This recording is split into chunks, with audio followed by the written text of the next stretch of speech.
Hello and welcome to Get Recc'd. I am one of your hosts, Louis Falgu. And I am your other host, Stephen Falgu. It sounds like you were preparing to come up with a separate name for yourself. I was thinking about it a little bit. Okay. I heard it. I heard the apprehension. Yeah. I also kind of was thinking maybe we could make this like a hello there, world. This is Smooth Jazz Radio here. Get Recc'd. Yeah, this episode is actually we're actually tricking you just to get the SEO. This episode is actually an hour and a half of smooth jazz. An hour and a half of smooth jazz. Mainly Kenny G. Right. Mainly. Yeah, we wanted to follow up that sweet Star Wars SEO with something that we know is just equally in demand right now. Oh yeah. No, absolutely. Turn on the radio, it's like, oh my god, I can't stand all the sax. Yeah, it's like so many kids having sax these days.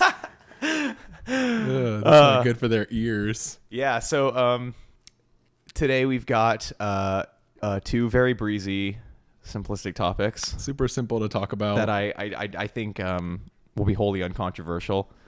Correct. In every way. And then at the end, we've got a special surprise for next episode. We got a special idea for next episode that everyone will absolutely love, and I have no doubt about that at all. Right. It'll also be uncontroversially loved. Hopefully. Just like hopefully people will be able to agree with us. I mean, I don't want to piss anybody off. Yeah. Yeah, that's not what secretly I do. Well, no, that's not what the people are here for. The people are here for smooth jazz. We are the smooth jazz of podcasts. They're here to not be angered. Right. To not be challenged in any way. Like put on in the elevator, you got your Kenny G and you got your Get Recc'd podcast. Simultaneously. Yeah. Kenny G's our new soundtrack, actually. It'll be kind of like underneath us the whole time. It'll be very quiet. In fact, I'm just going to spoil the surprise at the end. The surprise at the end is every episode from here on out is us recommending Kenny G songs to each other. Yes.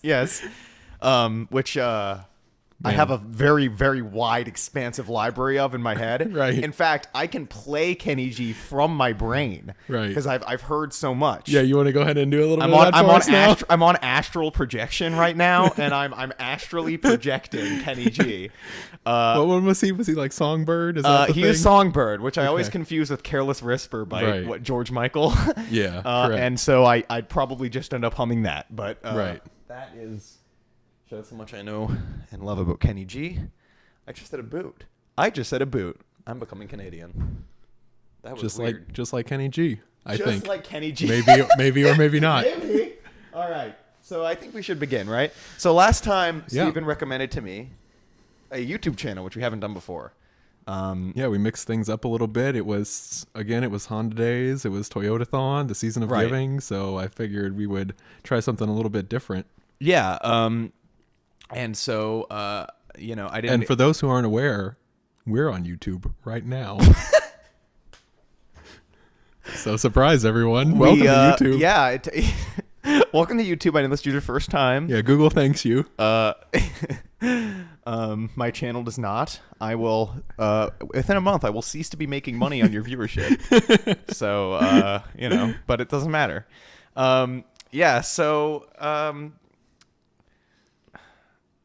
I'm blanking on how we normally begin these. Should I just begin, or do you want to say something about Drawfee? Yeah, I'll say something just quickly, just to give people another little background. Basically, Drawfee is this channel that's run by, it was originally Nathan and Caldwell, and they were, as well as some other people that or on Drawfee videos, they were between College Humor, Dorkly at the time, and so this was kind of like a side project that they had. I think they even still record it at the College Humor studio. The general premise is that they pull up a Photoshop blank canvas and they have some sort of request from the audience in some way. They have some thematic episodes and series, but mainly it's like audience-based requests, or if they have a guest, sometimes a guest will make a request, and it's just them talking over themselves drawing something. Yeah, so I watched, you specifically told me to watch the Knockoff playlist or Morning Drawfee playlist. There isn't a Morning Drawfee playlist. So I watched some stuff from Knockoff. And I did see some Morning Drawfee episodes. I tried to look for them, but there just wasn't a playlist. Because it looks like a lot of their content is Morning Drawfee. Like, even the stuff I saw from knockoff. A lot of it was Morning Drawfee. So yeah, I think pretty much all of it is now. They just call it Morning Drawfee. So then I was watching it all from the Morning Drawfee playlist. But I watched. I watched 2 knockoff videos. I watched knockoff Stranger Things, and I watched knockoff Steven Universe. Okay. And then I watched their Pokemon drawings video where they drew Pokemon characters from memory. Yeah, that's probably their most famous. It was their most viewed. It's the most popular video. It looks like, and no, it is. I checked. And then I watched some other like stuff just that I found from their homepage. So I kind of got a good idea of generally what this channel is, and I've never reviewed a YouTube channel before, so I'm gonna try my hardest. Yeah, this is gonna be interesting. But so to start off, I'll say like immediately, I think for what this is, it looks about as good as it could. Like just for a visual, like I was actually enjoying watching it, which a lot of times on stuff like this, it tends to just sort of become a podcast where you're just listening. Right. But I was, because they're drawing on screen, I guess, and it's not just a video game or something like that. I actually had some interest in seeing what they were doing, but I feel like the quality, because I looked at some of their earliest stuff, and you could see the Mac desktop. And right, the thing, and it just looked bad. Yeah, so, you could definitely see if you go back in their library. In fact, they've gotten really good about framing the video now. So now you don't even they frame it very specifically, so you only see a portion of the Photoshop canvas. The further back you go, the more of Photoshop the application you see. Yeah, and so they've gotten very good about making it look very clean. Yeah, it looks nice. It just looks like they're drawing. Right. So it's nice, and they're all talented artists. They can all draw, I'd say, above competently at least. All their stuff looks good. They color it well when they do color it. That's another thing I actually enjoyed too, is that you don't often see the coloring process in any of the videos that I watched. Right. Sometimes at the beginning they'd put up a little thing for a little logo for the episode, and you'd see them color that. But when they did color the stuff that I saw, it just transitioned into the colored piece after you saw the drawn piece, which is nice because that would get really tedious, I feel like. I wasn't. What interested me, I guess, about their presentation is that I wasn't bored watching any of their videos, which I was really expecting to be, because they're long form content, and it's not like they're particularly hilarious. Like, I wouldn't say anybody that I was never. I think there was maybe 2 or 3 points where I was laughing pretty hard, but it wasn't really at what they were saying. And so I don't know exactly what it is about it. I guess they're all just moderately entertaining people where I don't start zoning off listening to them. Yeah. And the one thing I will say, though, is that I didn't find that, at least from what I saw, I don't remember many people's names besides Julia. And then you mentioned names of Nathan I know now, but I still wouldn't recognize his voice from anybody else's, really. So I don't know that they all bring a really unique personality to what they're saying. Even Julia, everybody's fairly I think homogenous. I think I would say it really depends on how many episodes you watch, because it's gotten to the point now where pretty much every episode is Nathan, Julia, and Jacob, and that's a lot of, and because they are all still in that College Humor office, so pretty much every episode includes them.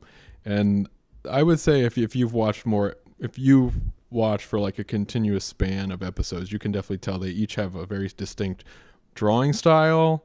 That I noticed. And also they bring certain elements to the conversation as well. So yeah, I definitely noticed the art style, and that was what I was going to sort of transition into, is that I was just talking about the sort of the audio aspect of the videos, because it's a big part of it, and to me it's fine, but I was a lot more interested in their drawings because I and once again, I didn't see enough to really connect everyone's drawings with the people except for Julia.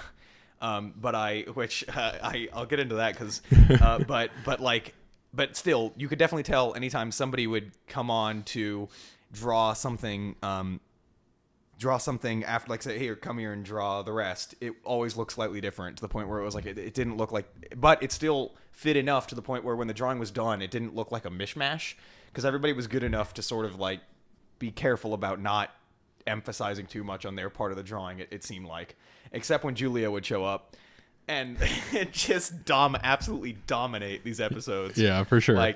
Especially, I'm guessing since you saw the Pokemon's ones, you saw Spheal. I saw Spheal. Which is just a nightmare creature. That's amazing. Which, and so that in the episode, they're drawing Pokemon from memory, and Julia never played Pokemon, so they give her the name. She played Gen 1, I think. Yeah, or something, but she has like no memory of this stuff, and so they gave her the name Spheal, which if you've seen a Spheal, it's just a spherical seal. Well, a circular seal. Yeah. And instead she draws this nightmare man. It's like a dude who's like bent over and his arms are, I don't even know what it's like she a was, Bluetooth headset. I don't understand what she was going for with it, but it's very funny. Also, I watched one that seemed funny to me that her drawing was incredible. Was they were drawing Thomas the Tank Engine OCs. Did you see this one? I think so. And yeah. she draws like one of those little like carts that you see at grocery stores, like the toy cars, and she draws it, but she just puts melting faces all over the entire car. There's like one on the top of it. All of the wheels have faces, and there are two people trying to climb out of the headlights on the car, and they look like they're in terrible pain. Yeah, it's great. So another one that I actually forgot to recommend to you at the time, but one of their more long-standing series, it was like one of the original ones, was they've all worked together to create this bad JRPG. And so there's this whole series of videos where they're adding more elements to this terrible JRPG that they've created. Mm-hmm. That's also a really good one. So I don't know. So in the episodes that you watched, so the majority of the ones were probably, were any of the ones that you watched where they take a canvas and they all utilize the same canvas, or were you watching ones where they were each basically creating their own element? I saw it was one canvas, one person would do one thing and then pass it off to the next person, and then they would add to that same canvas. I don't think I saw anything that was different than that. Okay. Because they will do both, but I will say the ones where they use the same canvas are especially funny because most of the time the first 2 or 3 people dominate the canvas, and the third person has to figure out even how to put the thing on there. Yeah, so that's where I found most of the humor coming from anyway, was the drawings, which is fair because that's what the channel is. And that made me actually want to watch and not just put it on in the background, which is cool. And enough to see, like, every time Julia went on, I was excited to see what she would draw. Yeah, and that's a good point, actually. If this is not one of those, because this is it's a drawing channel and they're talking over it. You mentioned the podcast element. This is not one of those ones where I feel like you could just have on the background and listen to a podcast, because a lot of the conversation that they're having and a lot of the humor that's being brought to the table is both about the drawing that they're making and the drawing itself. Yeah. So if you're not watching this, if it's just kind of running in the background, then you're really not getting... Yeah, I mean, it'll be fine background noise, but if you start to pay any attention, you're going to want to look at it because they're going to be talking about what's going on. Yeah, because I think one of my favorite episodes that they've done is they created their own wiki house. Mm-hmm. So somebody would read off the title of a wiki how, and then the one person would they would like say a random panel. And so the next person would then have to draw what they think that panel in the WikiHow potentially looked like. It was really good. That's the thing I'll say is that the topics they often pick, which are fan requested, for the most part at least, are always like fairly funny concepts. Well, generally, like there was one, the most lesser episode I watched specifically because I thought it would be one of their lesser ones because it looked short and it was just drawing strong dogs. That was it was funny. Julia's drawing was really funny, but I knew that would be a good example of like the lower end of their stuff where it seemed a little bit more haphazard and just like this is just a fan request. Like, okay, let's do it real quick, and and even that was entertaining enough. But one that I watched as well. Featured Adarna, I don't know her last name, but she's a comedian, and she was in... Oh, that was a fairly recent episode, right? Yeah, it was recent. And she was in BoJack Horseman season 4. And that I think that was their series where what they do is somebody reads a clickbait article, right? Yeah, I didn't know that was a series. Yeah, there's a couple of those. Because I enjoyed that a lot, although I will say... I wish Julia were there because I think there was I saw more potential in some of those titles. Yeah, there's a couple of those that I like a lot. Basically, either a guest will come on. Usually, it's a guest in some capacity, whether it's a guest in College Humor or it's an actual like third person, some semi-celebrity or YouTube person, and basically they'll come on and it'll be like there's the from memory, there's the knockoff, and then there's the somebody picks something that's like completely random, and everyone has to draw what they think it looks like. So for instance, there's this series that they often do right around the time of big movie releases. So I think the most recent one was like Thor Ragnarok, and so somebody just like basically went through a wiki and found the most obscure Thor characters possible and had them, and it's very similar to that clickbait type of one. Yeah, it looked like they're timely with a lot of their uploads. The Stranger Things ones I watched, knockoff episode I watched was around the time of season 2 Stranger Things, which I want to talk about knockoff because that's one of the things you specifically recommended to me. I only saw 2. I should have probably watched more, but I wanted to see what the other stuff was like. Yeah. So the very first video I saw of them was the Stranger Things video, and I was, very moderately entertained for most of it, where it was just kind of like, and this is how I feel about their channel overall for the most part. Like besides Julia's drawings, which tend to be pretty funny,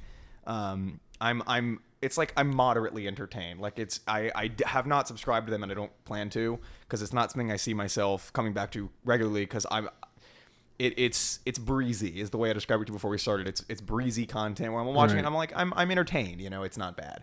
And this video was very much like that, where the knockoff concept is funny, the drawings are funny, but nothing's hilarious exactly. Although Julia's Demogorgon was pretty good, the like they take these the way they make the knockoff characters is like unique and kind of interesting enough. Like making I don't even remember the guy's name, but the officer in Stranger Things, the kids in a trench Yeah. They knocked out 2 birds with 1 stone. Which I mean, it's really just it's like it's a BoJack Horseman joke ultimately. Right. So I didn't think it was the most original thing I'd ever seen. But to make him, to try to combine the two the 2 main stars sort of that way was pretty funny. And I think like on Julia drew the 11:30, I think they said it was 11:30, drew on her shirt, "No gods but me," or something like that. Yeah, it was like a hot topic, very hot topic, so edgy. So yeah, that was funny. Yeah, I recommended you the knockoff playlist. I don't think that's their best. I don't think those are their best videos, but those are the ones that are most consistently uploaded. They have probably the longest series of those. Yeah, they were. And the other thing about the knockoffs is I feel like those started, even that playlist started after I would say they kind of found their groove. So like I mentioned, for a while there, they really didn't know how to frame the video or anything. So that knockoff playlist has pretty much most consistently been from when they've kind of found how this channel works and throughout. So but as I mentioned, I don't think I would consider that to be their best videos, but it is what I would consider probably their most consistent. Yeah, well, because I saw the other one I saw was Steven Universe, which was the first one, which I didn't realize. I guess I should have, because the Stranger Things video was towards the top of the playlist and it was really recent. Right. But for some reason, I still thought that like that was the first and then down to the newest, which that was just me being dumb. But when I saw Steven Universe, it wasn't considered they were just saying like somebody told us to draw like knockoff characters, and they mentioned 3 shows, and it looks like they ended up doing those 3 shows over time, but they started with Steven Universe just thinking it was just going to be like a thing. And I can see why it stuck, because it was a funny concept. And I mean, like they get a lot of humor value out of like just renaming the characters. Like I think it was Stefan, like something. The funniest one was Pearl Paul. They made Pearl Paul. That's pretty funny. And the drawings are funny enough, like putting Bart Simpson on Stefan's shirt, because he was saying he feels like knockoffs that you see tend to incorporate elements from different things. So he had Bart Simpson on his shirt, and like I don't know, there was something else too that was incorporated from something else. I don't remember, but it's like it's silly, but again, I wasn't like dying laughing, and the only time I was definitely Spiel was hilarious, and Julia's Thomas the Tank Engine OC was the best. But yeah, basically with these videos, pretty much anytime Julia is on one of them, regardless of, I mean, it's not always true, but pretty much every time she's on one of them, regardless of the prompt, she just starts by drawing a really handsome looking man. And that's like a pretty consistent theme for whatever reason. Yeah. Even the dog she drew had like big, like manly muscles, like arms, and it was, so I mean, At this point, I'm basically just reviewing Julia because I feel like that's I mean, that's most of what I remember, and like I feel like she was definitely dominates. She's a really great part of this channel, and everybody else is silly enough, and I chuckled a few times, but yeah, yeah. They've had some great guest appearances. So you mentioned some guests, Adarna something, yeah, her last name, and they've had some really good guest episodes. They actually had Bruce Harmon. Is that his name? You mean Dan Harmon? No, the Fairly Odd Parents guy. Bruce Hartman. Bruce Hartman. They had Bruce Hartman. They had the McElroy brothers. Wait, it's not Bruce. Isn't it? I thought it is. Anyway, they had the McElroy brothers. That was a pretty funny one. Butch Hartman. Sorry, I was trying to. We were gonna get there eventually. Yeah. They also had like Pro ZD and some other people. Butch Hartman, dumbass. Sorry, dude. Anyway, yeah. And this person misspelled Hartman, so that's classic. Well, no, Bruce Harmon was my knockoff. That was my knockoff one. Yes. Of Butch Hartman. So yeah, I'll give my thoughts on this channel. So this is probably now my favorite YouTube channel. I think that YouTube, there's certain channels that have consistently been like So I feel like this is kind of talking to media in general. I've gotten to a point where long form content or stuff that uploads more consistently, it might be short form content. There are much more of those on YouTube and podcasts that I get excited for releases than I do now for like television. And so this is one of those ones where every time they release a video, I try to watch it almost immediately because consistently I have really enjoyed their stuff, and their stuff can be really hilarious. I mean, they have some really great episodes in there. It's not always consistently the most hilarious, but it's always at least very entertaining. Yeah, because like anytime, like I think actually there was just an episode a couple days ago where they did knockoff Pokemon, and they had some guest who I never heard of. I guess she's a comedian. She has a webcomic series, and she was just having the time of her life, and it was so hilarious. She made this gross Charmander baby that was like spitting fire into a toilet or something, and it was like the most ridiculous thing. So yeah, I really enjoy this channel. It's one of those ones that I'm definitely excited for every time they release something. In a way, it's kind of like watching Pictionary. Like I feel like really the experience is very similar. And something that they have another series where they play Drawfee, I think is the name of the game, which is like this web thing, which is basically web Pictionary. And I mean, that's all it is really. Like they could they play not only Drawfee, but the one on the Jackbox series too, which is just basically Pictionary. And it's like, that's really all their channel is, honestly. It's Pictionary. But Pictionary is fun. Yeah. You know, and I feel like this is similarly fun. So to wrap up my thoughts, I feel like I'm very much like you that for a long time now, I really like long form videos. And a lot of times it's because I can do other things. But like, I like podcasts, and you know I've been making them. So, but we'll get into some of the stuff they've been saying. So, but I feel like Drawfee fits that niche, and it was similar in a way where I was like I was entertained throughout 30 minutes, and I was actually watching the video. Which for most long form content, I'm doing something else. So I'll give them that. But then again, if I wasn't recommended them specifically, I might have had them on in the background. I don't know. But like I said, if I did, I feel like I'd be compelled to keep looking back at what's going on because they talk about it so much. Which it's good to not have that disconnect between what you're watching and listening to, because YouTube is for videos, and I feel like a lot of especially Let's Play channels of this oeuvre where it's comedy, you don't care about what they're doing in the game, you know. And for Drawfee to sort of interest me in both ways, although I was much more interested visually than what they were saying, but still, that's an achievement on some level for long form content like this. I was very much not expecting that, and also I was expecting something a lot like much more.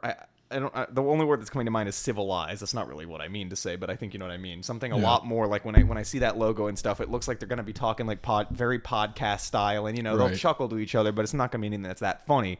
But and when you know when I heard Stranger Things and there was Julia and there were those two guys there, I don't remember who was on the episode. I think Nathan was on it. It's most likely Nathan and Jacob. Usually that's kind of the three. That's probably what it was. I was just like, for a while, I was like, okay, whatever. But as soon as Julia drew her drawing, I was like, okay, this is a little better than I was expecting.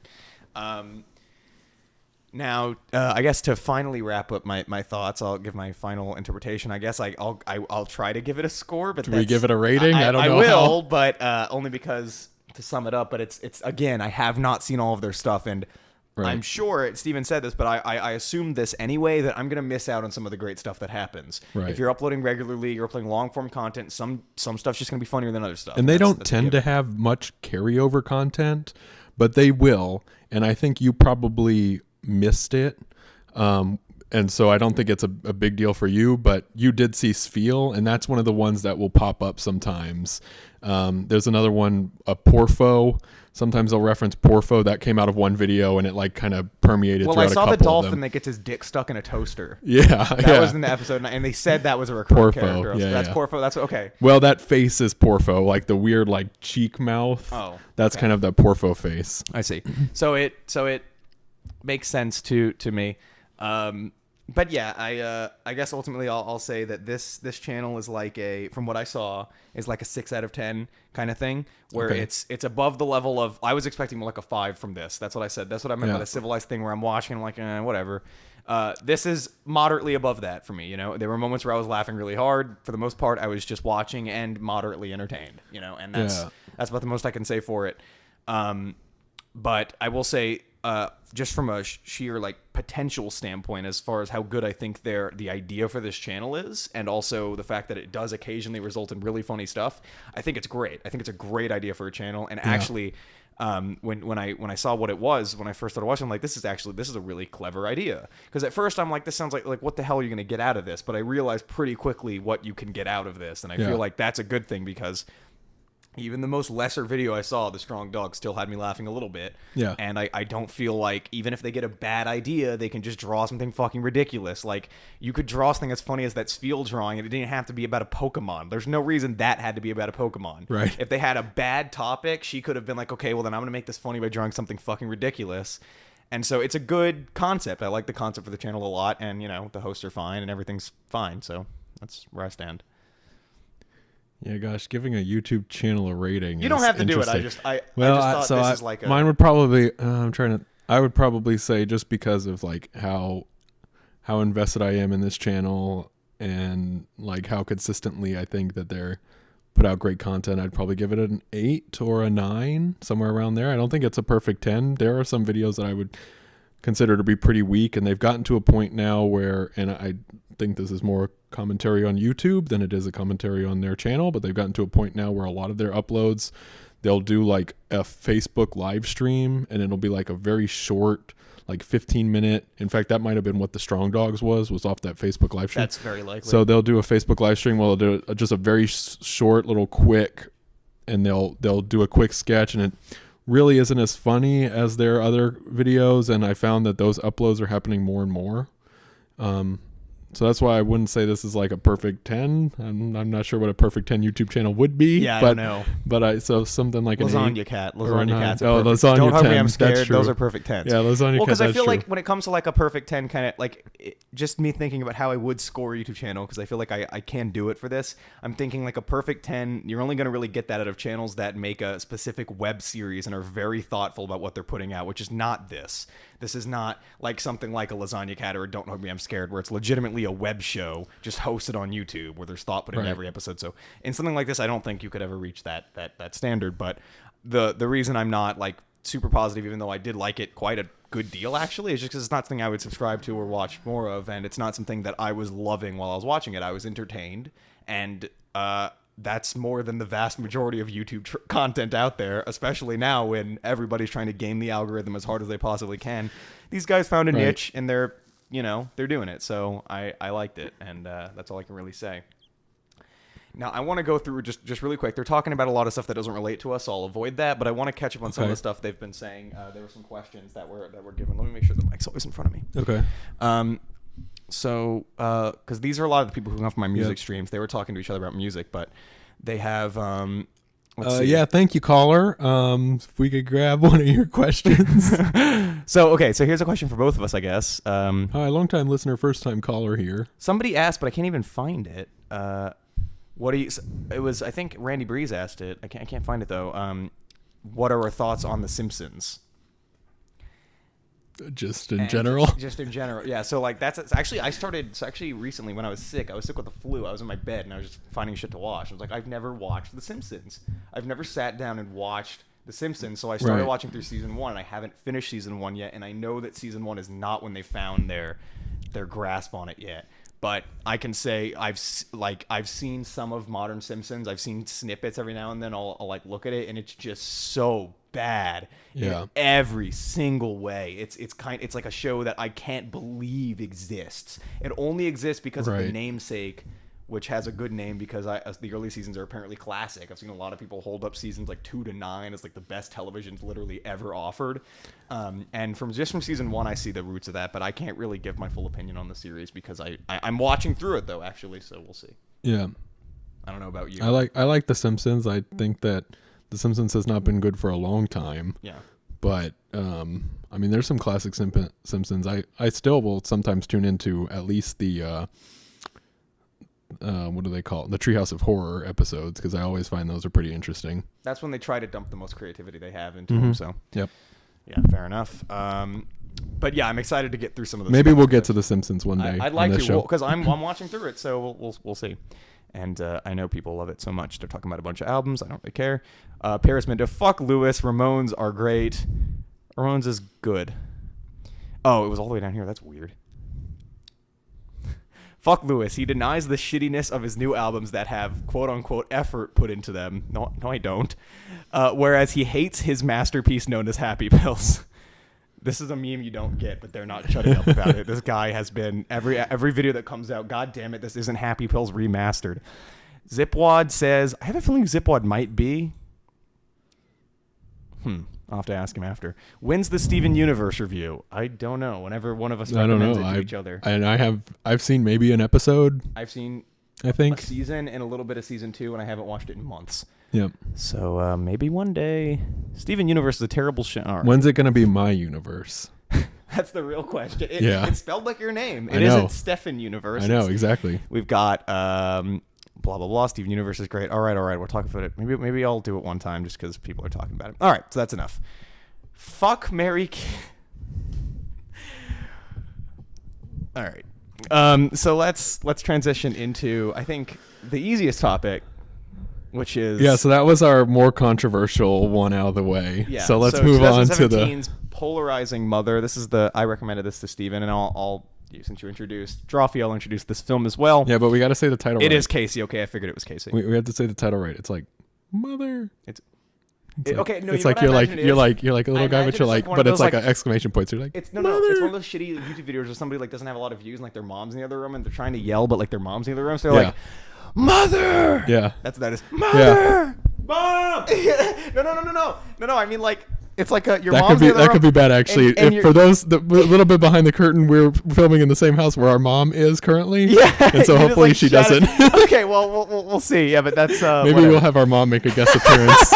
You did just, but anyway, it's like a mother. You know, like your mom's in the room. You're trying to yell into the camera for an exciting episode, but you don't want to wake your mom up, so you got to go like, ah! Right. That's what that scream is to me. Yeah. Don't wake mommy. Anyway, would you ever recommend Lit and Biscuit to someone ironically? Sure, they'd see right through that though. Okay, so all right, the Rotten Tomatoes score for this was around like between 60 and 70. Okay, which generally would indicate that a film. I mean, honestly, Rotten Tomatoes is not the most reliable source, but regardless, I find IMDb tends to be better. But regardless, that tends to be for a film that's a decent movie, right? It's either a decent movie or it's a movie that is very polarizing. And this obviously falls into the latter, right. Where I did actually, a lot of people, for as much hubbub was made about how this is a movie that everybody either loves or hates, a lot of the reviews I saw were like right in the middle. They'll like preface it by saying everybody's either loving or hating this, but I'm actually in the middle. It's like I saw that more than I saw people loving or hating it in like review format at least. But yes, when you check, well, I think that's again just an interesting commentary on review because I think most people just assume that anything that's like favorable is someone loving it, and anything that's like slightly disfavorable is someone hating something. Yeah, exactly. But that being said, I did see a lot of love and hate towards this film, and it was about even. You know, whatever. And also, it doesn't help that the film was mismarketed, which brought in a lot of people who would not have wanted to see this if it were marketed as what it actually was. Which I don't know how you market this to what I have it no actually idea. is, but well, Paramount I'm glad they did it. I'm surprised that corporate bigwigs would have been like, I'm going to actually put this out to a wide release in theaters. That's a bold move. But it is Darren Aronofsky, right? Because and Black Swan was popular. Because what's interesting about it is like this is not like Paramount does not have like a Fox Searchlight. Like this very easily could have been something like Fox Searchlight puts it out. So you have a big production studio behind it, but it's not something where it's like you have your full marketing force. Whereas this is like Paramount proper put this thing out, and which is it's strange. And you can tell when they went to make the trailers, they sold it as, because they're selling it as like this huge mindfuck movie where the whole time you're watching it like, what? Like and so like the trailer's this in your face like block text. You will never forget the first time you see Mother, and it's like really trying to sell it as like you're gonna go into this movie and the entire thing's gonna be the wildest ride you've ever fucking seen, and that's really not totally accurate to the experience, but. Honestly, I don't even need to go into backlog in terms of plot line and stuff. We can get into that. I just wanted to set up the general reaction to this film, so I'll let you begin. Gosh, I don't even know where to start with this thing. So this is clearly a religious allegory. Yeah. Right. I mean, like from start to finish, it's almost here was my problem with this movie. It's like, okay, this movie is clearly trying to say something. It wants you to know that it's trying to say something. And I feel like this is one of those movies where basically you can tell that the message is there, whatever the message is, to the point where it's almost draining. It's like, okay, it's one of those where I felt like I was like, okay, I get it. You're trying to tell me something about something, and it got to the point, especially in like that back, like by the time she gets pregnant, and we'll go more into the plot, but by the time she gets pregnant, like from then on, it was like, oh my God, okay, I understand you are trying to say something about the world. This is so in my face the way that you're doing it. It's like one of those, it felt to me, so art house movies or movies that have a thematic thread and movies that are some sort of allegory have to, in my opinion, walk a very thin line between completely in your face and pretentious about it and not. And this movie, I felt like, started to get to the right side, which is like, it felt very pretentious. It felt like the director was specifically trying to manipulate you to make you understand that there was something going on, to the point where it was like, I see behind the curtain here and I get it. So that's I just want to preface is just something that I felt like throughout this movie. I don't know if it necessarily made me think any better or any less of this film. I just wanted to get that out there before we even start talking about the plot or anything.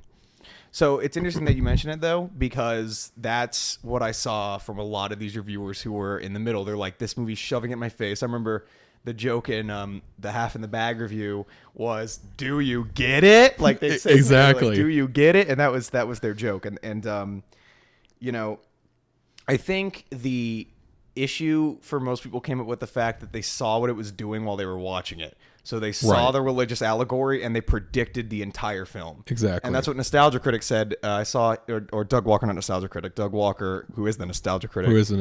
Yeah, Doug Walker, the Nostalgia Critic, trademark registered.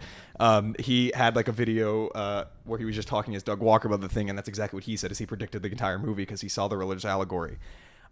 When I saw this film, because to me, so it happens throughout the film. I think where it really gets to that, like you just mentioned, where it's like, hey guys, get it, wink wink, was the very end. Like I feel like the movie could have ended before Javier Bardem's character basically spells it out to you, because then it's like, especially like, okay, I got it already. You don't have to specifically get to the point. So where you're telling spoilers from here on out. Are you referring to the scene when he's right after it's blown up and he's Yes. carrying her? Yes. Okay. Yes.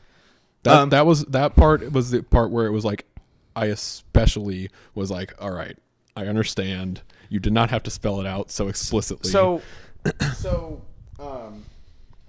you said this isn't really a positive or negative point for you right now. At least you're not saying it as such at this point in time. Yeah, not necessarily. So, but I still feel compelled to point out, to say that this is something I completely disagree with in like every way. Because I saw this complaint everywhere about this movie, and from the people who hated it.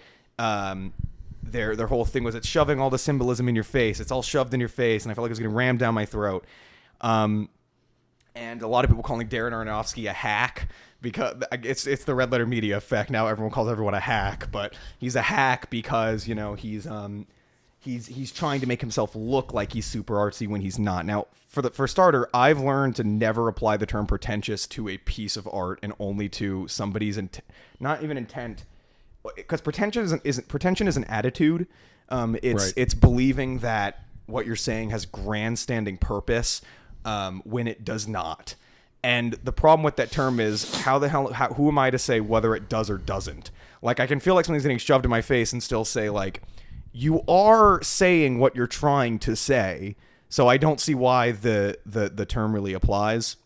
But regardless, in this case, to me, I think one thing that helped me really enjoy the film the first time I saw it, and then afterwards I learned about the Bible everywhere. I don't give a shit about the Bible. Like, I know nothing about it. I mean, I know some things about it. I know the big stories, but like, I'm not familiar enough to have ever had it in my mind while watching this movie.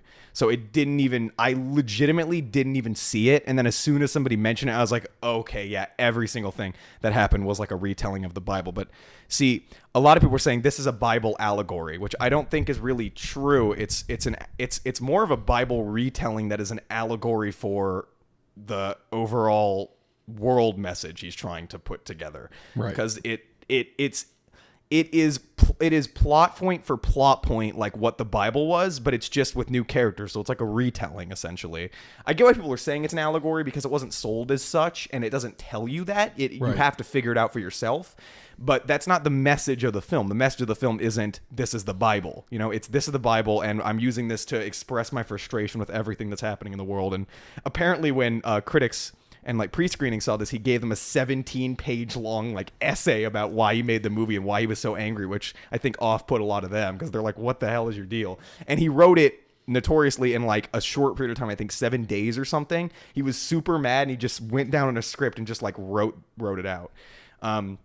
But my thing about this is that even knowing the biblical elements, and if you do know it when you're watching it for the first time, you will know what's going to happen in the movie to some extent. Granted, it's a lot wilder than you'd probably expect, but it is in that vein. But to me, I felt like I watched this movie and I was just absolutely riveted by the ride of it. Because this movie is, to me, this movie is extremely uncomfortable. It is extremely unpleasant from start to finish. And it is so intentionally unpleasant. Like, it's so smart about how it gives you that feeling from every single aspect of the filmmaking to the performances to the casting choices. And that's what blew me away about the film. Now, I admit, if I figured out the Bible stuff when I was watching it, it may not have been quite as surprising or shocking to watch the events unfold because I would have expected them. So I'll admit that. And maybe that's why I enjoyed it more than some people did. But regardless, like, to me, I think that I'll meet you on the last 2 times I saw it when he's carrying her out and he's like, I am I, you are home. And then he's sort of like, why are you doing this? 'Cause it's who I am.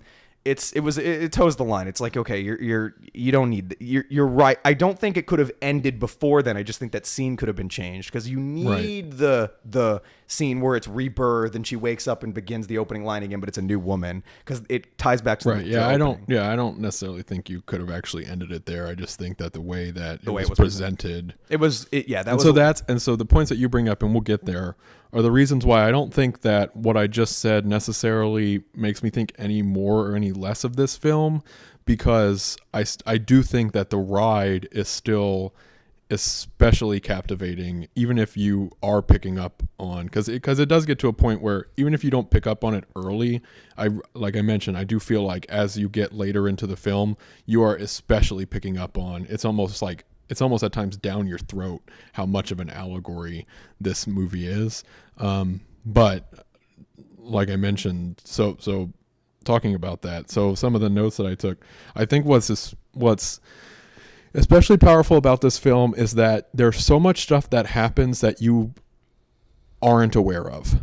There is, and explicitly they are following Jennifer Lawrence throughout this film. And so there is stuff happening off screen that she can kind of hear or that she knows is occurring, but you as the audience, and also, I mean, her, if this isn't a quote unquote film, if this is really her, you aren't aware of what could possibly be happening. So in that way, there's a high amount of anxiety that's being displayed because you don't really know what's going on, and her, as a reflection of the audience, does not know what's going on. And the other thing about their following of her is most of the time, most often, she is completely center frame with the camera pointed directly at her, following her throughout the house.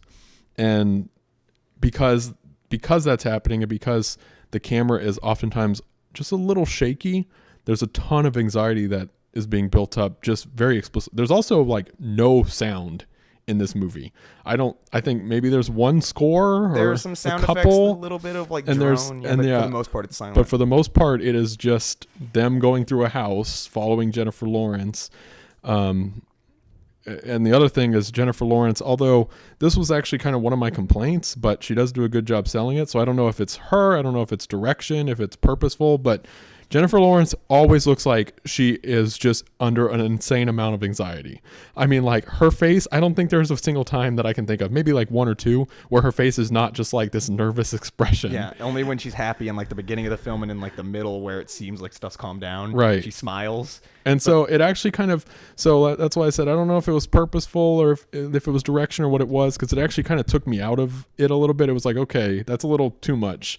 Like, I want to understand you as a character. I want to understand that you're not just this completely nervous person, that you have some sort of layer there, so that way when you are anxious or nervous, it connects a little better. Well, see, my point to that is, and you even mentioned it, and it was something I was going to bring up because it's something that I noticed upon my first viewing of the film, is that Jennifer Lawrence, like, I honestly think she was miscast because she's Darren Aronofsky's girlfriend or wife, one or the other.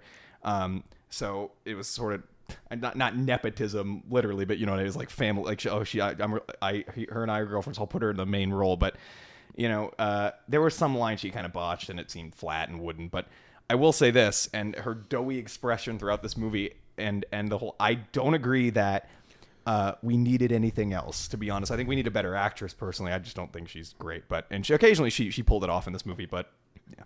But the thing is, she is there as a reflection of the audience. She is there to reflect you, and you in her position. And this is why it's very smart. This is why I also, another reason I disagree with the whole "this is shoved in your face" kind of thing, because it's not taken as if nobody in this world is confused by what's going on. If she weren't in here, it might feel like that. Because she's here, everybody else is just like, except like Javier Bardem's character, it's him and Mother are their names. Okay, that's sort of, yeah, that's a little, but right. But it never says their name, so it's not a big deal. But he is like completely confusingly accepting to everything that's going on, and he barely explains why he is that way. So she's just sitting here. You can tell she's too nervous and like introverted of a person to like actually, and too caring of a person to really challenge him on it, except at one point in the film where she starts screaming at him, but before then. So she'll never ask enough. So she's entirely confused throughout everything that's going on, just as you are watching her husband here. I believe they're married. Her husband here just do things that make no sense and are completely ridiculous, and nobody seems to be questioning it or making any like, or even like making a joke about it to make it seem like they understand it's uncomfortable. She is the only one who seems to be in this position. And for that reason, I really enjoy the fact that that her entire performance throughout most of this film is she's just like, what the fuck? And you see it in our face the whole time. Yeah, and I mean, and so I would agree, but my point is that I don't think it needed to be so in your face about it constantly, because it is very clear that she is a reflection of the audience. I mean, as I mentioned, like, you are just looking at her most of the time, so her reactions are like all you're getting most of the time, and that's why I mentioned like most of the stuff that's happening off screen, so she really doesn't know what's going on, but it's just like she's so constantly anxious or nervous in a way that's like, okay, I understand, and I as the audience am also anxious or nervous in this way, but that it is so, and maybe I should modify that statement to the point where it's like, it's not, there are certain points of this film where it's like very clearly, I understand exactly why you are feeling that way. We'll talk a little bit about the plot, I'm sure, but like for the first part of the movie, where like nothing really is necessarily happening. I mean, even before like that, I forgot the actor's name, but even before he arrives in the house, the first guy arrives in the house. The doctor. Yeah. I still feel like she was like, okay, like there's too much going on here, or there's not enough going on here for me to really connect with that expression necessarily as the audience. And that I want to agree with, but that's why, because I think my point is, because she is supposed to be a reflection of the audience to such an extent and so deeply, that when us as the audience, or at least myself, I'll just speak for myself, when myself as the audience isn't feeling what she's feeling, I felt like a little bit of a disconnect. And yeah, I wanted to agree with you there, and that's why I said she was miscast, because I honestly think it's all in the face. And I think her natural expression is so doughy, and she doesn't change it much. She's subtle. She knows what she's doing. But a better actress, because I don't feel that you needed any more dialogue than you got from her. I don't feel you needed any more explanation than you got from her. Right. We're just watching her live her life in the house. But in the beginning of the film, if she just had a stoic, normal expression, that would have been fine. Just like what you normally look like when you're walking around the house. And Jennifer's expression, stoic, normal expression, looks pretty much identical to when she's running around freaking out. And so I do think she was miscast, and I'll also add to that, when the doctor comes in, you'd want some confusion, but yeah, it starts to seem like she. However, one smart thing the film does is she has that like powder that she's clearly drinking to quell her anxieties. You can tell she has some sort of genuine anxiety issues. Right. So I can kind of see, like, in a character stance how that might make sense, why she was freaking out so heavily during that scene, but.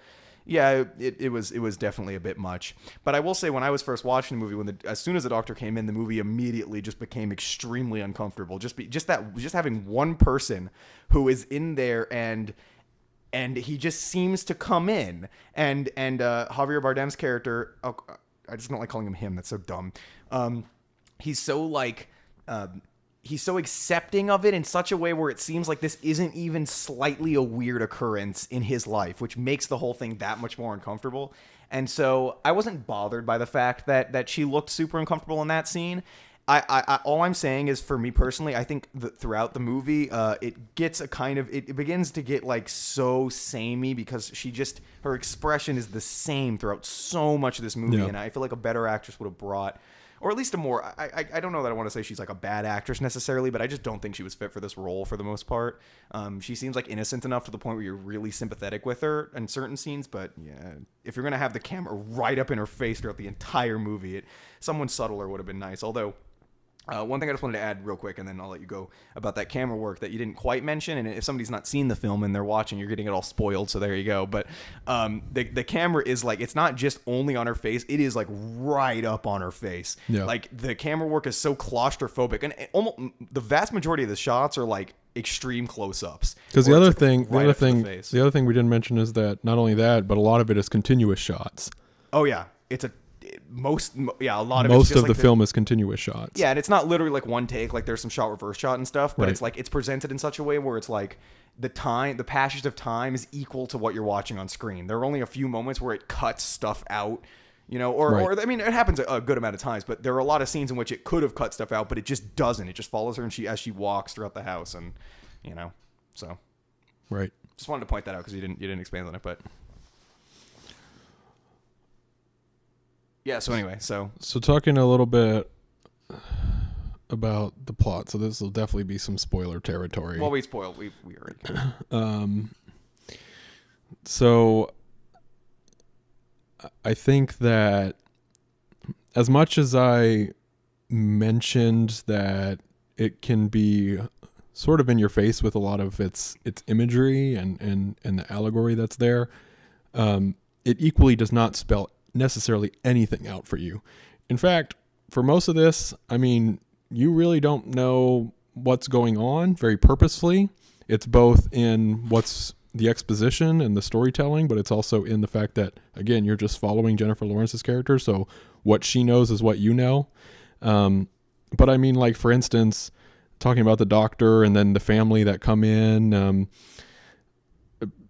they leave, and there's really never any necessary explanation for, like, why they were there. I mean there is, or there is in the context of the film, and that they said that he was like a huge fan and that sort of stuff, and he wanted to be with him in his final days or whatever. But they just kind of leave, and Michelle Pfeiffer gives Jennifer Lawrence like a weird look, and then that's it. On to the next thing. I mean, you really don't get much more than that for a lot of this, and there's stuff that's going on as it continues into the film, where you have a lot of people start breaking out into riots and passing on his name, quote unquote. I mean, it gets very clearly, it becomes very clear that this becomes a religious allegory as it gets a little later after, because the overarching plot is that they live in this house. He's a writer. She kind of built this house for him from the ground up because it was burned, and now and so they were building his childhood house, and he's having a hard time writing, and they're having a hard time getting pregnant, and that they haven't really tried before. Well, when she eventually gets pregnant, from then on out, it just gets wild and doesn't stop. Yeah. And that's when, like, that you can definitely tell that allegory is there. So some of the things, maybe we'll talk a little bit about that. I mean, yeah. That's so I think it's not. So I think that it's not. So to me, I don't think it's not only the Bible. I feel like it's, when I was watching this, I was looking at this more as religion as a whole.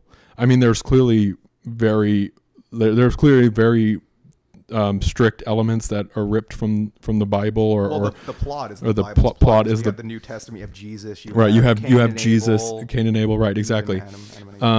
So it's very clear that a lot of this, but I look at this even more in the sense of religion as a whole. So you have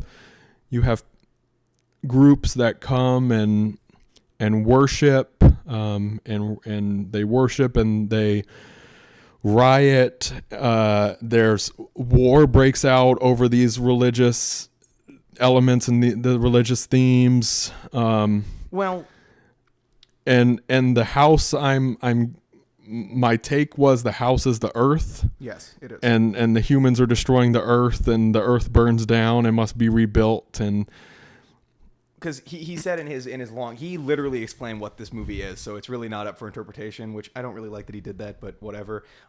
It's an environmental message. It's just war in general. It's not so much that they're warring over religion, because the way that the way I see it, and from what I understand that he was trying to go for, because I didn't get his notes, I wasn't invited to a pre-screening or anything like that, but from what I understand, so it is the Bible retelling. You have the stories of the Bible, but it's adding this mother character in to say how Mother Earth was handling this situation. So how this was treating Earth, which God in this case would have been totally neglecting. So throughout the beginning of the film, you see, like, he's just letting all this shit happen, and sure, things happen that anger him, like the little, like, stand that he has, the little, like, glass thing, which is obviously the apple of knowledge or whatever the hell, right, gets broken. He obviously angers him, but he still just lets the shit continue with very little regard to what she feels about this or how this affects her. So when shit goes down towards that scene, and she plays like a sort of Virgin Mary and Mother Earth, because in the second act it's much more like Virgin Mary, because she gives birth to what would be Jesus, but it's and, like, it's all this shit, just war in general, rioting in general, all this terrible stuff in general is occurring on her property with no regard to the fact that this is like her property. So and the environmental message is obviously just that we're trashing the earth with very little regard to how it's affecting the earth. And yeah, so that would be the symbolic aspect. But for me, when I watched that scene, and when I initially watched that scene, it was much like, because the way that events unfold, and this is why I can't fundamentally disagree with some of the marketing trying to market this as like a total mindfuck, because once this scene starts occurring, events unfold in a way that is just far too fast for it to be realistically occurring. Right. Like and it is a lot of continuous shot too. Yes. So you are, as you mentioned, the passage of time in the film is the passage of time that you're also seeing as you're watching the film. So you're seeing these things happen, and the speed at which they are happening is also distressing, because it's like, what is even going on? It's going so quickly. And it makes no sense to be going that fast. Right. It makes no sense. And the film didn't even build up a universe in which things should be going this fast. So it's smart, because there is a point where it just begins and the movie just kicks into just ridiculous high gear where it's kind of absurd. Now, my second viewing, I was actually laughing. First viewing, I was in the theater alone because I just went out to go see this because I heard it seemed like a movie I wanted to see. And I think YMS gave it a good review, and I tend to agree with him. So like, okay, I want to go see this now, and I just went out to go see it. And when I was in that theater, my jaw was literally dropped, and I mean, like, I was covering my mouth throughout that entire sequence, especially when the now famous extremely disturbing thing happens in the movie. But like, right. It's like because this movie it really does just become insane, because like she's going room to room and things are escalating so fast. She'll be in one room and people are like dancing around with this fear. Next thing you know, there's like a dance party going on in one room and there's like thumping club music in the background. Turns around, police come in, people are dying and fighting. There's like an assassination room where fucking Kristen Wiig is assassinating. Like, it's ridiculous, right. And it's insane. And that's the scene where I would explicitly call out that I felt like that the connection between the religious allegory and religion as a cause of war, because they specifically call out, you're the inspiration and this sort of stuff as they're doing that assassination, and as that war part starts to unfold. And I think so the speed of it, I think what makes it,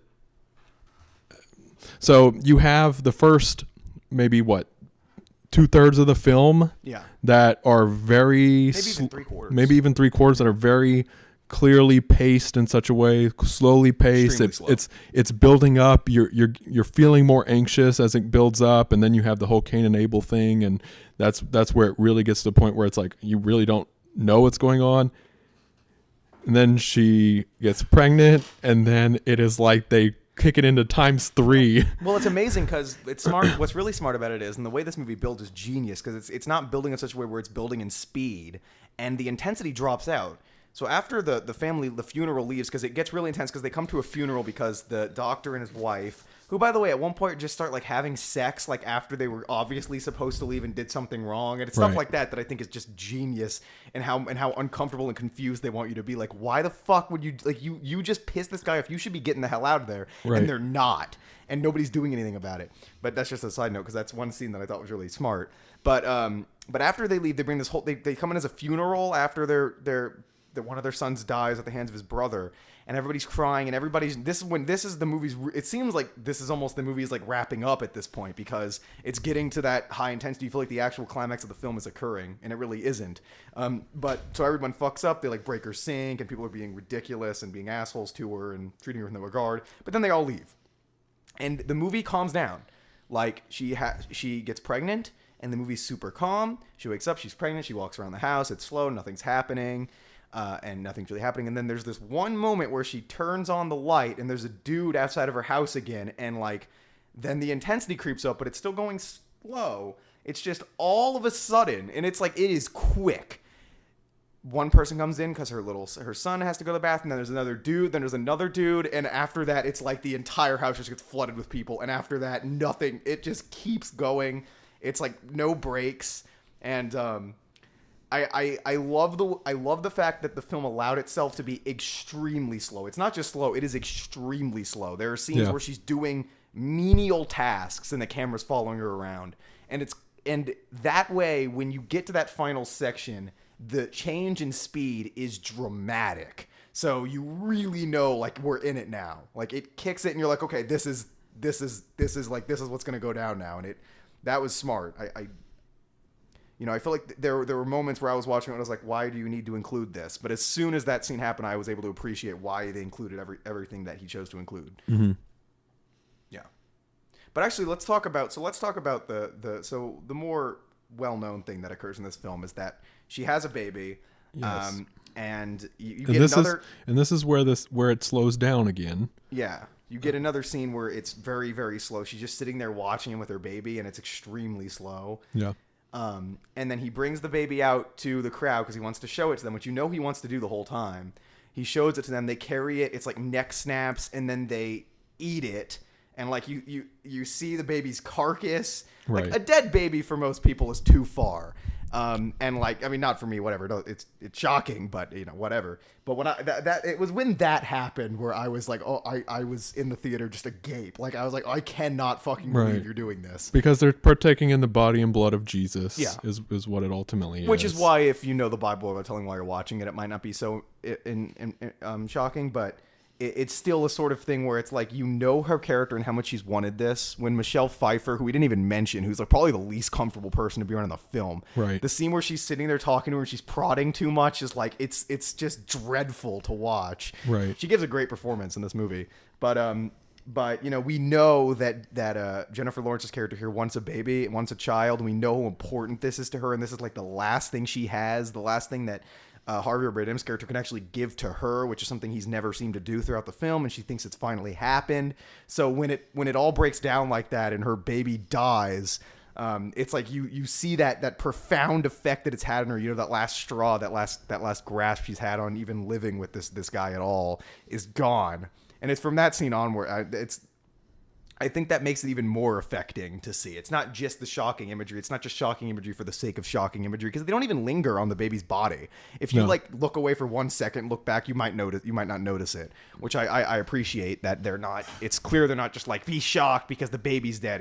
It's also like, be shocked because this is like this character who we've been like invested in watching through this whole film. This is like the last thing for her. This ruined her. This is it.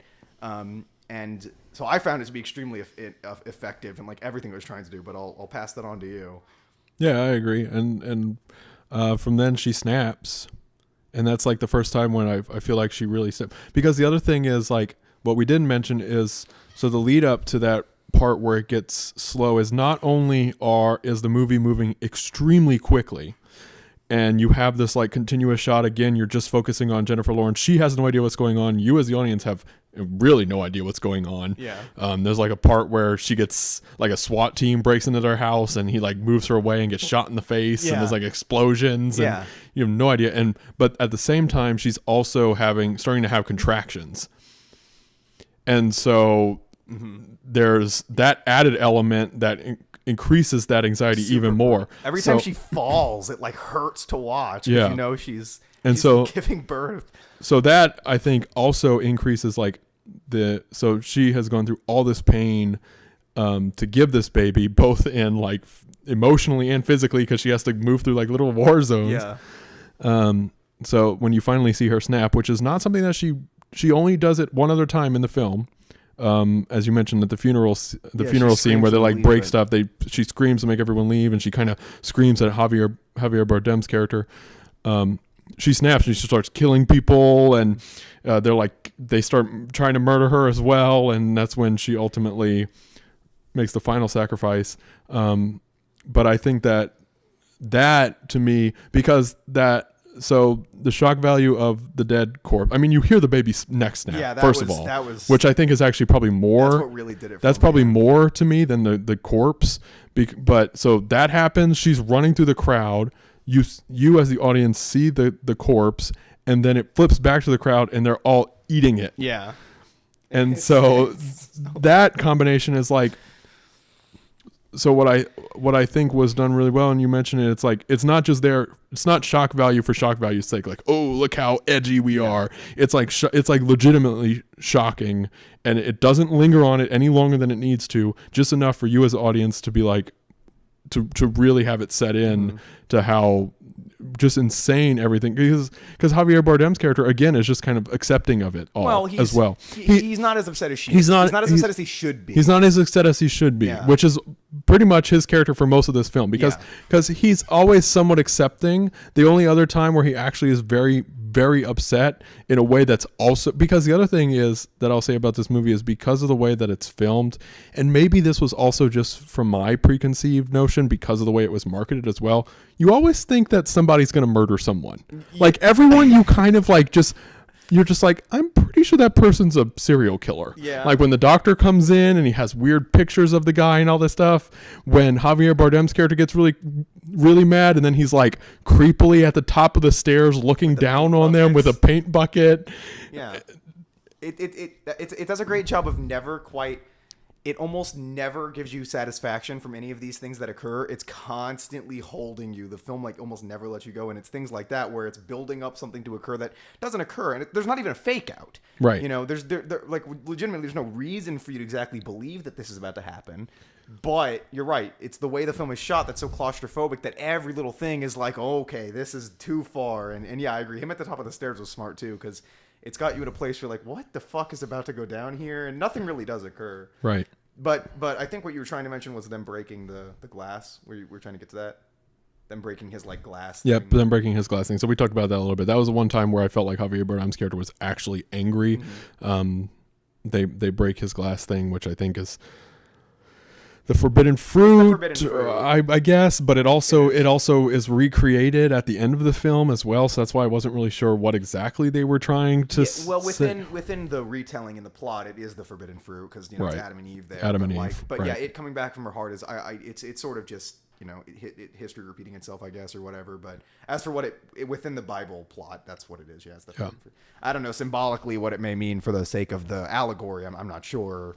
But for the rest of the time, Javier Bardem's character is very either unwilling to take a stand or oddly accepting. And this is another case where you can tell she has literally given everything.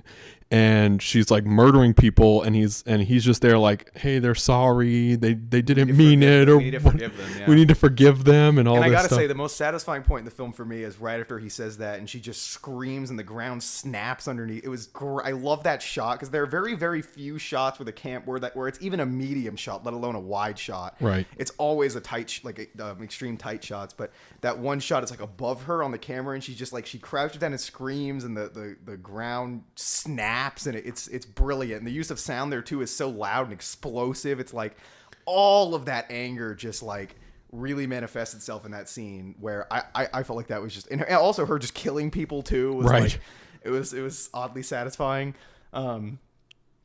But yeah, and even then they smartly it doesn't want you to feel like everything's over, because even when she's about to go down to blow up the house, she like trips down the stairs, and she's still going through just this horrible abuse.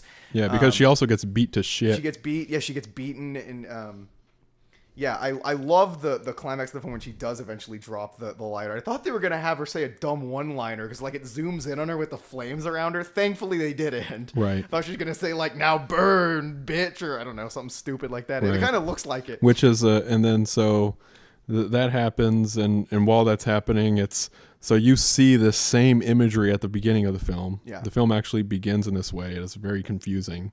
And then she's standing there in the flames, which is like the same thing that you saw before. And then basically the movie essentially kicks off again. That's how it with repeats. A new actress again. Like in the beginning of the film, the person whose face you saw was not Jennifer Lawrence. Right. So you see that it's repeating with new women each time. But yeah, I love the dialogue to the exchange, which is like, you never loved me. You just loved the fact that I loved you, which is another parallel a lot of people drew. A lot of people interpreted this as like a sort of living with an artist, have it like being in a relationship with somebody who is creative. And you definitely see, I think that angle is absolutely in this too. Like, you see for sure. I mean, I think it's the most explicit. Like if you take this like just explicitly at face value, I mean, he is literally an artist. Yeah, he's a writer, a poet. And so if you now what kind of I think ruins that is that because I mean I think you could also read this not only as living with an artist, but as an artist's creative process, right?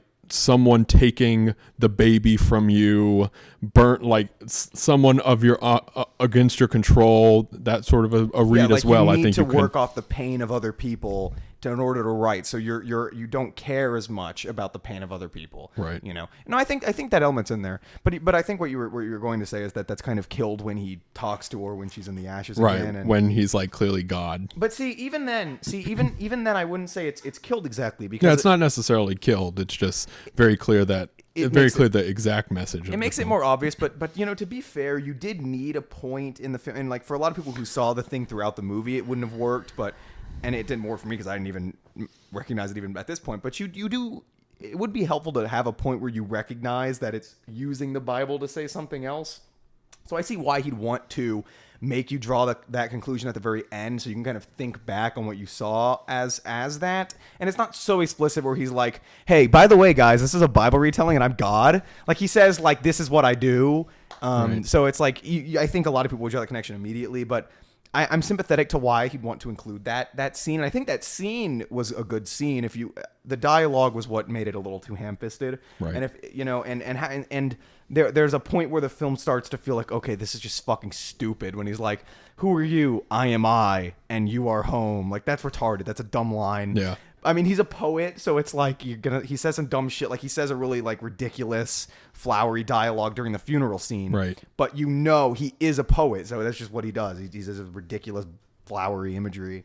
Right. None of the dialogue besides that is anything. And I think because to me that whole scene was probably the one scene where that I did not enjoy in this film, was him carrying her from the ashes and the conversation that they have, and then him taking out her heart, and she says like, I've given you everything, but and then he says like, I need your love, or something along those lines. That's exactly the line. Yeah, and then he like reaches in and takes her heart out, and that starts the process all over again. See, I enjoyed all of that. Right. I just really wasn't that into. I thought that scene to me was the weakest scene of the film. And it, you know, in a way, you could certainly have just cut that and just gone straight to the ashes coming down and the house rebuilding itself.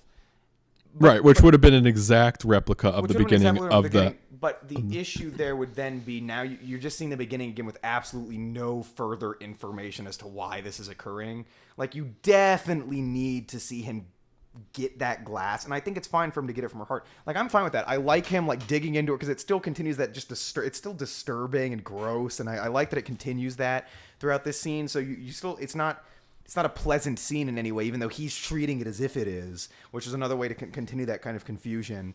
And when she lies there and she's like, I have nothing more to give you, I'm going to take, and he just takes more in order to do it again. I like that idea.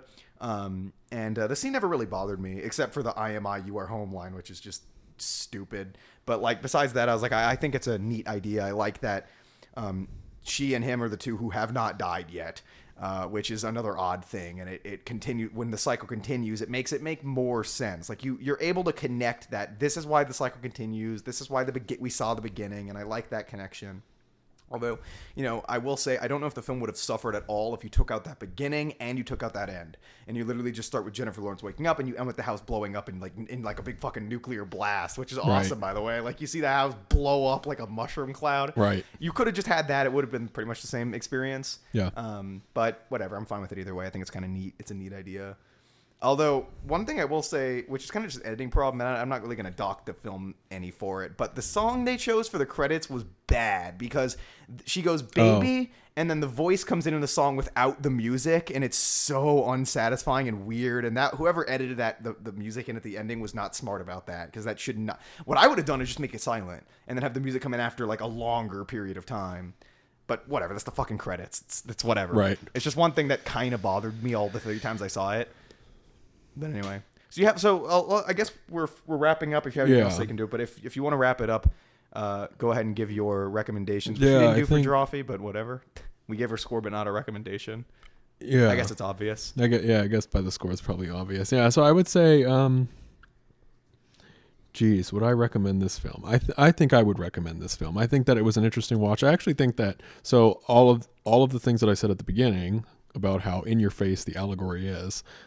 Even with that said, I do think that this is one of the most interesting film retellings of a Bible or religious story. I think that it's just a very a very gripping ride all the way throughout. And you are definitely, this is another one that I mentioned, like the whole time that film is happening, there is no way you're not feeling something.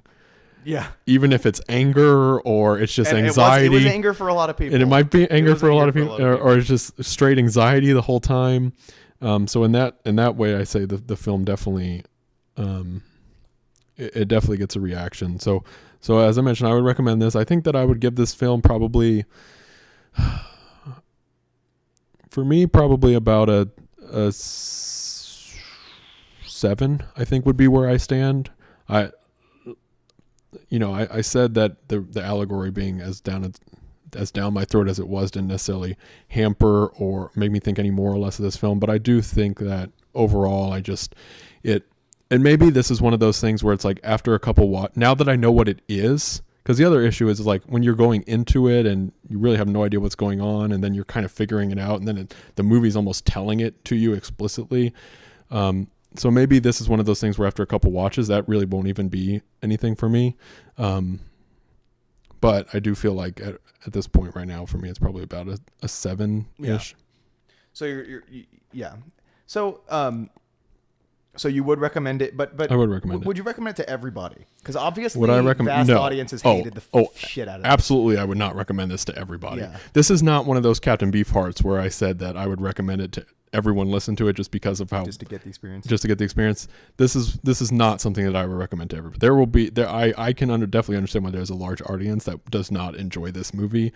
And I'm sympathetic. They were lied to. Yeah. Like it is, I'd say it is a psychological horror film, but not in the way that it is absolutely a psychological thriller, but not in the way it was presented in the. Because I think, to me, the thing about a psychological thriller in the horror sense, in the way at which it was presented, would either have to have been this movie is just a complete mind fuck from start to finish, which I mean it definitely was in some way, at the very end, or like I mentioned, where you think everyone is a serial killer.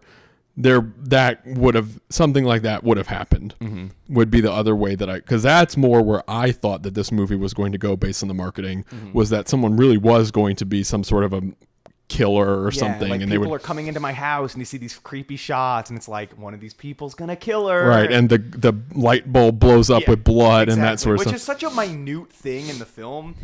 But I'd say it has a lot of horror elements in that sort of tense element where it's making you think there's going to be a jump scare without there ever being one, right? Which is what many people just call atmosphere, which is essentially what that is. And generally, you don't want to actually pay that off with jump scares because then it feels cheap. And this film does a good job of keeping you in that environment. But for me, it's less horror than it is just sheer discomfort. You know, it's not even necessarily, it's not scary. It's just extremely, extremely uncomfortable. And then there are like more horrific things that occur down the line. But for most of the film where people are coming in and it's just the whole thing, you feel like you're in a very anxious setting where you're confused and nobody's telling anything to you, and because it's explicitly claustrophobic, both in the way it's shot and what's happening. Like for most of the time, there are way too many people in that house, and Jennifer Lawrence can't move. Yeah, and so you can't move as the audience because you're focused on her. The set design too is so labyrinthine, like the house and the way it goes around the house. You never really get a good feeling of where everything is. Right, because especially there are kind of 3-ish, 4-ish rooms in the house that stand out to me. There's like the main room where the staircase is and the door. There's the room where the funeral, like where they're all talking, that kind of happens. And there's that side room with the door and the kitchen, the sink that's not set. And every time you're in that space, it's especially claustrophobic because usually what'll happen is the camera is set behind her looking into one and then turning. There's like basically this pillar that's separating the three of them, and it's like you're rotating around that pillar, and that's all you're doing. And that was one of the parts where I feel like that psychological aspect and that atmosphere really is like pushing you down as the audience. Yeah, I don't want to keep expanding, but there's one thing you just made me think of that I do actually want to mention because it's a fantastic scene. It's a scene that very much fits in the horror genre because overall maybe you could call this more of a thriller than a horror movie, but regardless, there's that one scene where that effect is brilliant. So the Cain and Abel thing just happened. The brothers killed each other. She's walking around for a while, and then she walks in the morning, the door's open, and you know somebody just came back in her house. and she's like walking around the rooms, and every time you don't see what's in the room until the camera turns, so you're very convinced you're about to, like, somebody's about to pop out in front of you. And then she like looks down on the ground, and there's the broken, like, the cards busted up of Javier Bardem's character who's got like X's on its eyes, like he's the devil. The person thinks he's the devil, and she like ducks down, and he's just behind her. And I'm so glad of this. Like, this movie's sound design is so good because they didn't put in an unnecessary sound effect to make it a jump scare. The jump is just seeing it. Like, it does make you jump, but it's not trying too hard. You know, she comes down, and he's just standing there. There's no sound effect. There's nothing. It's just exactly as it would be. And it's just an incredibly tense moment, extremely smart. And what's also smart about it is he was just there to get his wallet. Like, that was it, you know? And he's just like, he has a hold of the wallet and like waves it to her. And like he says something like, "You do understand," or something like that, right? Yeah. Which I think he was referring. I don't think it's supposed to be. It's presented in a cryptic way, but I think he's referring to, like, you understand why I did it, right? Like, you get, like, he's expecting her to like side with him. And yeah, he says that earlier. Yeah, he says that earlier. Yeah. You understand, right? Like, you know, and it's like, yeah. And I will say the scene when he kills his brother is extremely tense too, and just like the way that's presented is great. The performances are wonderful. So I'll wrap it up. I think it's clear I'm more positive than Steven on this. So actually, there were 3 films in 2017 that I saw that I thought were pretty much on par with each other, that I think I could swap out for best of, maybe not this one, best of the year, but still, like, I could pretty much swap out one or the other and say it's the best I saw all year. And this is one of those 3. The other 2 being 3 Billboards Outside Ebbing, Missouri, and Lady Bird, for anyone curious. So I'd give this film I'll say my main flaw is Jennifer Lawrence was miscast. And considering that we're on her the whole time, there are moments. There's one line where she delivers where she says, like, "Oh, I'm sorry, I'll clean it up." And it's like the most wooden thing I've ever heard. Occasionally, she's a little wooden. But she does have the face for it, I feel like. She does have that doughy face, like that doughy expression where she's anxious and uncomfortable, but she's not expressing it enough where anybody else would really notice, which adds another layer because she's just incapable of communicating that fact to anybody, which makes it extremely uncomfortable. So I don't mind her to any extent that really hampers my enjoyment all that much. It's just a flaw I see that is something that could have been better. And maybe the scenes where she pours the powder into the drink. I like the concept, but the sound design and the effects that they used is so like feels so cheap. I don't know if you felt that, but there's like this ringing sound effect and the colored water, and it looks bad. And yeah, there's one especially that stood out to me where it was like they had like almost like a kind of this electric reverb sound, and it kind of like fills it up. But there was one where it was like especially loud about it, and I was like, that's kind of weird. The point where the sound design was unnecessary. And that's one thing that I will say about the rest of the film, where the sound design is wonderful, except in those scenes where needless sound effects are added that just make it weird and unnecessary. You could have just had, like, I don't even think the powder was actually yellow. It looked like CG filling the water yellow, and if that's the case, that's just weird. Why would you make that choice? You know, so whatever. And if it wasn't, then I don't know. It looked bad anyway. So those scenes were a little weird. Besides that, though, I adored this movie, and I'd say, like, so much so where those flaws are so minimal to me, where I care absolutely so little about them, where this is a near 10. I would say for me, I would give this film a 9.5. And I'm settling in between because the only reason I'm holding it back is because I see these things as potential flaws, and there's maybe 1 point where I'm ever really taken out of the film, or maybe 2 points. For you know, IMI, you were home line, and also the I'm sorry, I'll clean it up line, which sounded bad. And besides that, I was invested the whole time. Some people said casting Kristen Wiig was a weird choice because it takes you out when you see Kristen Wiig. And maybe it would for some people, but for me, I didn't even recognize her as Kristen Wiig the first time I saw it. I guess just because the way she was dressed up, and I haven't seen enough Kristen Wiig to like be like, oh, that's Kristen Wiig, you know. But if you have, I can kind of see why casting a big star in like a minor role maybe wasn't the best choice. Yeah, but even like Domhnall Gleeson, I'm fairly certain that was Domhnall Gleeson was one of the 2 brothers, and his role was almost nothing. Yeah. So even that, now he's not a comedic actor, so maybe maybe that's like the weirder part. Like, is she gonna drop some jokes or right? But I liked her as a comedic. I liked that she was a comedic actor, not in a comedic role, and it was a small role, because it was like you almost expect it to be funny, and nothing is funny about this movie. I guess there is a funny irony to seeing Kristen Wiig say, oh, it's the inspiration. As she assassinating. End her, and like they come up to shoot her. It's like seeing Kristen Wiig as the assassin. Maybe that's why people thought that was bad, because they saw her turn around as the one shooting people's heads off and laughed. Right. I can understand that. But for me, it wasn't a problem. So I was invested in this film. I was absolutely riveted. I think the decisions, and a lot of people took issue with the constant tight shots, which I think everybody understands why they were done, but just was wishing for more variety. And I understand that, but it worked for me.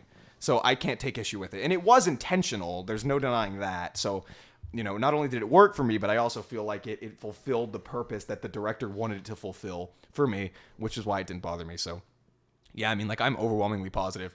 And I guess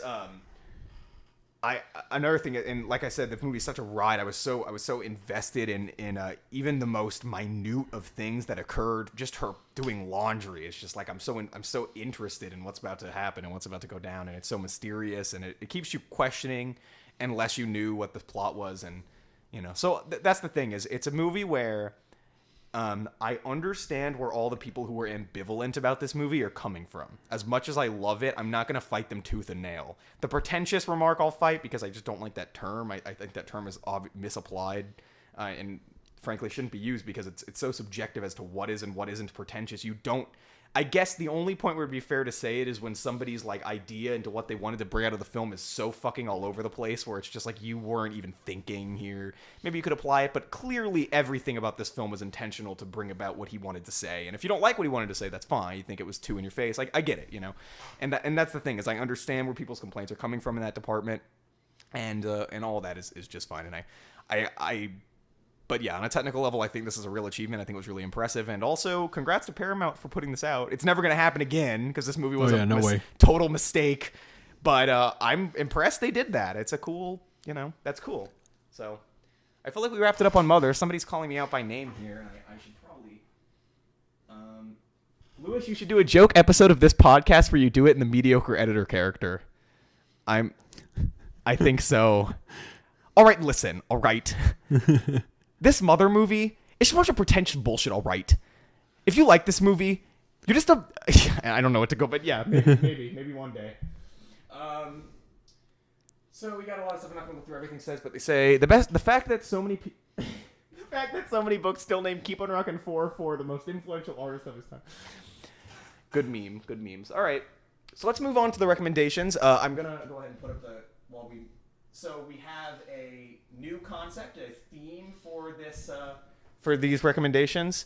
I will say the official title, maybe you won't agree, is What Happened, but Steven has a title as well. Yeah, because this is our first episode of the new year. First full episode, or first main episode. First main episode of the new year. These recommendations are our new year, new me recommendations. Yes. So Get Recc'd.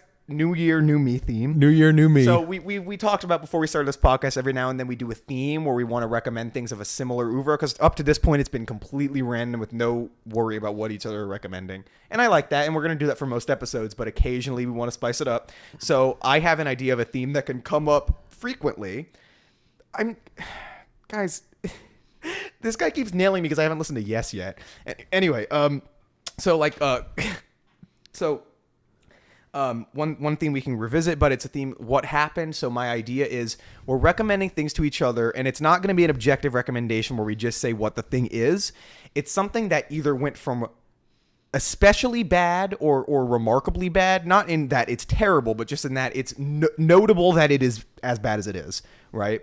To something that became notably good, or the other way around, something that began as a notably good or even great thing that digressed into something that's crap, or something that started out as something that's just garbage that progressed into something that's really great. And we're going to explicitly say which one of it is, and then recommend elements that we can kind of show each other that progression. Yeah, and I think the other thing to note is that a lot of this it's still based on our opinion, so it might not...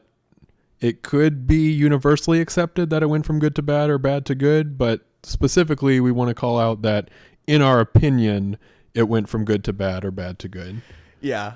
Just because people will disagree, so we just want to get that out there, that this is not something that we're not looking for something out there that is universally acclaimed to be as such. It's just strictly, it's still a subjective thing. It's still subjective to. While I'm saying this, I'm not going to read it out loud, but you should probably read Paris Minto's meme he just gave you there. It's pretty funny. But yes. So I guess we'll begin. So yeah, it can be anything. Same rules in normal podcasting. It can be music. If it's music, it's one artist went from bad to good, or blah blah blah blah blah.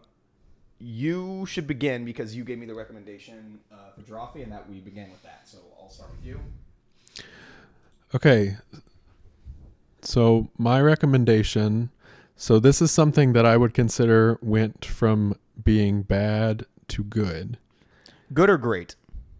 And bad or terrible? In my opinion, went from terrible to being great. Okay. So I'm gonna go with Parks and Recreation. Okay. So I guess what I'll specifically call out is that season, probably I would say definitely season 1, and most, if not all, of season 2, I felt like was just really bad. And specifically, there are some characters that show up in those first 2 seasons that I think the producers eventually decided, no, these characters have to go, because it was just, every time they were on screen, at least in my opinion, it was just a nightmare. Mm-hmm. So I would say like season 1, season 2, and then the show really found its element starting at season 3 and beyond. It got weak in the last 1 or 2 seasons, I would say, but not notably. But not in my opinion, not notably weaker in those last 2 seasons. So what would you recommend me do? Just pick a random sampler from those seasons? Do you have specific episodes you want me to watch? I don't have specific episodes, so I would say you're looking for like season 1, season 2, pretty easy. You can just pick some samples from there, and then you're looking for when the characters. When Rob Lowe and Adam Scott's characters, Ben Wyatt, and I forget Rob Lowe, Chris, I think is Rob Lowe's character's name. When they are introduced into the show, that's when the show really finds its element. So like somewhere in what season should I be like season sampling? 3, okay. 4. So just like a sampler of yeah. Okay. All right. So that's his rec. If you guys in the chat want to discuss whether you agree with that, go ahead, I guess. But I think I've heard that about Parks and Rec before, so I don't think you're alone in saying that. Like, I feel like I've heard Parks and Rec became a good show. Yeah, I think I've heard that as well. Because actually, so Parks and Rec, the creators of Parks and Rec also created the U.S. Office. And I feel like the U.S. Office also, the first season of the U.S. Office is just bad. Mm-hmm. And then the show kind of finds its element. So I don't think I'm unique in saying that those first couple seasons of Parks and Rec are hard to get through, especially the first season. But especially I just recently watched through the entire series, and it, like, I remember when Parks and Rec started, I tried watching it like when it started airing, and I just could not. Mm-hmm. That first season was so bad that I just gave up and I did not go back. And then I heard from people that were like, no, you really have to check it out. You just have to give it a chance after those first couple of seasons. And so that's where that's coming from. Okay. So I want to recommend something timely that I'm glad everybody hears from my music breakdown podcast, because you guys have wanted me to talk about this and I have not yet. So I'll put it on to Steven and we'll talk about it here. So I want you to see the evolution or de-evolution of Eminem, aka Marshall Mathers, aka Slim Shady. So the albums I want you to listen to specifically are the Marshall Mathers LP from 2000 and a Revival from December of last year. So Eminem still has his defenders, his stans, a term that he originated and has now been used across all hip hop for an overzealous, over-obsessed fan, and who will still stand by him to this day, and that's fine. But even most of those people with the release of Revival finally agreed, okay, this is garbage. And it took a while for that to happen. And so Eminem came about, he was totally an underground, just Detroit rapper who was just battle rapping people in Detroit and just like completely destroying all of them. Like people who I've seen, one of the guys on Dead End Hip Hop channel. It's really cool. I think it was Beezy. He was there in Detroit and saw these battle raps, and he was talking about like how like this guy this white boy would come in and just like destroy everyone, and it was crazy. And then he gets big. He gets big in 1999. I'm sure you know this. Mm-hmm. And of course, he's now the best-selling rapper of all time, and he's also for a while was uncontested as just one of the greatest rappers to be alive and to have ever lived. And it's not because his hip-hop albums were necessarily the greatest hip-hop music ever made. It was just his sheer technical ability was just out of this world. And if you watch breakdowns of like the rhyme schemes of his raps from that era, it's insane how many internal rhymes and how complicated it all is while still managing to actually say stuff. It's crazy.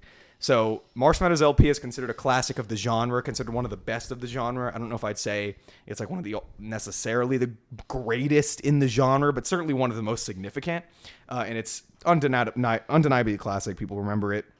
And a lot of the big songs are off of that album that you would know, like The Real Slim Shady and Stan, The Way I Am, and all that kind of stuff. So then what happened is he came up with The Eminem Show. Again, pretty great, but it was clearly not quite as good.